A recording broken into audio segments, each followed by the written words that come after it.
Voilà, Maria, ce qui est dedans noir, c'est le haricot noir. Je vous explique. Pour ceux ou celles qui aimeraient cuisiner les pommes pilées et qui ne sont pas camerounais ou camerounaises et qui aimeraient goûter, je vous explique. Voici le menu. Vous allez au marché, vous achetez les pommes de terre. Vous achetez soit le haricot rouge ou noir. Moi, personnellement, je préfère le rouge. Ça dépend. Comme la marque, il y a la photo sur le pilé, c'était le rouge. Mais ce que je mangeais, c'était noir, mais ce que je mangeais, c'était rouge. Ensuite, vous achetez l'huile de palme, l'huile rouge de palme. L'oignon, le sel, il y en a dans vos cuisines et tout, le piment.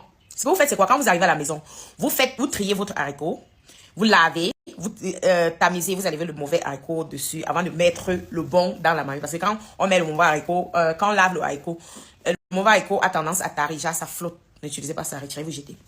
Lorsque ça cuit, en faisant cuire votre haricot, qu'est-ce que vous faites? Vous ajoutez un peu de nkangwang, je ne sais pas si vous connaissez le nkangwang, le sel gemme, à l'intérieur pour éviter de polluer avec les paix et le mal de ventre, parce que le haricot a tendance à puger mal et à faire péter. Donc c'est bien de mettre le sel gemme dedans quand vous préparez pour éviter cela. Lorsque c'est cuit, enlevez vos pommes déjà épluchées, mettez dans une marmite et mettez au feu, faites cuire, mettez un peu d'eau, donc mettez l'eau petit à petit, vous ajoutez peut-être 2 ou 3 piments. Après, quand c'est un peu cuit, vous triez votre haricot, vous versez au-dessus pour que ça puisse sécher, l'eau là puisse bien sécher dedans.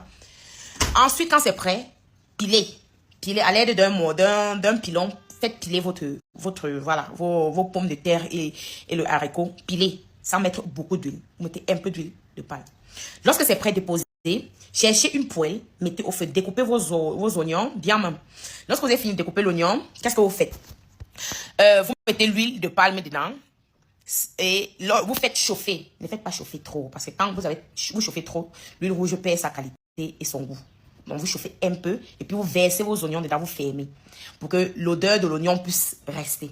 D'autres personnes ont tendance à rajouter les crevettes, c'est très bon aussi. D'autres personnes ont tendance à rajouter les crevettes. Lorsque c'est bon, versez cette huile, voilà, ces ingrédients là, l'huile, l'oignon, vos crevettes, dans la marmite du pilé, vous fermez pour que l'odeur, le piment puisse entrer bien dans votre pilé, votre nourriture. Après, vous remuez, vous pilez encore bien et c'est prêt. Vous pouvez déjà servir. Voilà comment le pilé se prépare. C'est pas compliqué. Et je vous assure, c'est très bon. Faites attention. En cuisinant, utilisez le sel gemme. Parce que le haricot a tendance à produire des paix. Ce que j'ai mangé là, ma mère n'a pas mis le sel gemme. C'est même pas ma mère qui a fait, c'est la femme de mon oncle. Et là, mon ventre, c'est-à-dire que la personne qui est à côté de moi ne me supporte pas. Parce que non, les paix. Voilà. Bisous, ne dites pas merci. Mais bon, c'est important de partager notre culture. Bisous. Notre culture culinaire.